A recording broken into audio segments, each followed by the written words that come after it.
One thing that's been pretty nice about Apple products over the years is that you've been getting more and more and more for less money. And let me explain what I mean. So, for a long time, you could get like the latest iPhone or a nice new Mac computer pretty much for the same price as it cost the year before, and every single year you would get a new device with more power, more storage. So the obvious thing you might be thinking is that what does this have to do with the iPhone SE 2022? Well, it has to do with it because for the first time in a while, they have now raised the price on this device. Now the starting price tag is $429, which is not that much higher. It used to be $399. Okay, it's 30 bucks, not a big deal, right?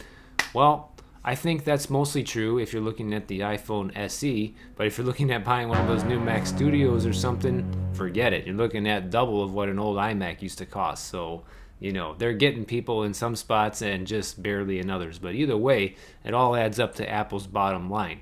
Let's face it, guys. It doesn't cost Apple any extra money today, probably, to make this iPhone SE third generation. It's the same body style as the previous iPhone SE for the second generation.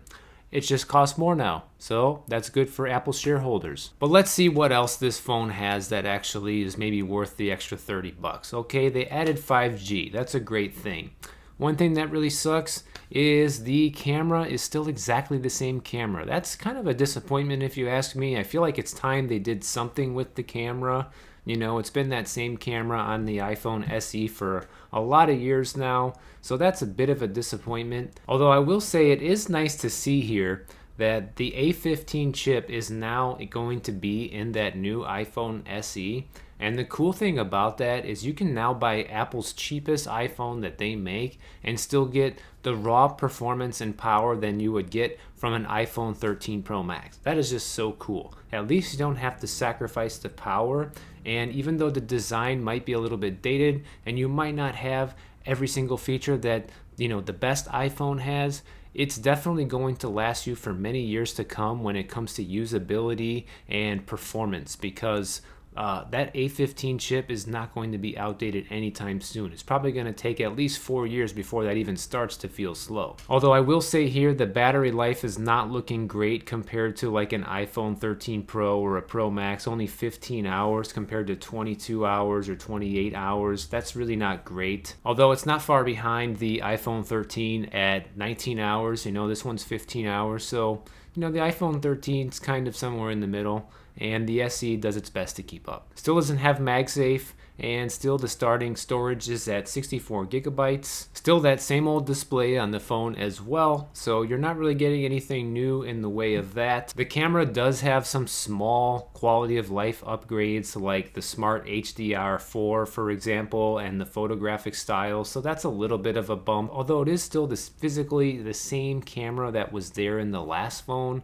it's just getting basically a software update, not a hardware update. And again, the front-facing camera is the same situation. We got the same camera in there that was in the previous generation, which to me is a disappointment. If they're going to raise the price or call it a new generation, it definitely should be a new camera by now, because this design is already pretty old, guys. I can't remember how old the previous generation iPhone SE is, but definitely this should have gotten somewhat of a bump. But hey, it's only $30 more expensive. So really, in a nutshell, you're looking at some small quality of life upgrades with the camera system when it comes to the software with the photogenic modes and the Smart HDR4.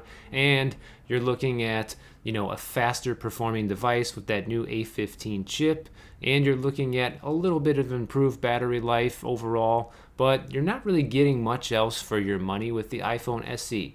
Now, it might sound like I'm ripping on this device up until this point and that I think it's not a good value, but that's actually not the case at all.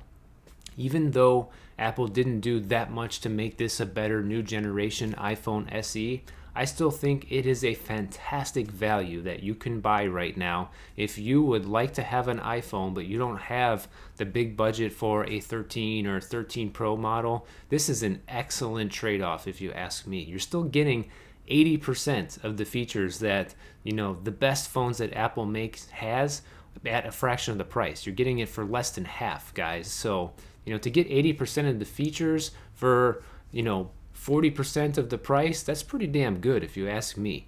So I do think that the iPhone SE is worth buying if you're looking at buying it soon when it comes out. I would definitely not buy the previous one. Don't go on eBay and buy a used one, especially to save the 30 bucks or whatever. Just wait until you can buy this one, get it brand new, and I think you'll be pretty happy with your purchase. If you guys enjoyed this video, check out this one I did right over here, all about how to use all of the great new features on the iPhone 13 Pro Max camera, because there's so many cool things that it can do, and I'll see you guys over in the next one.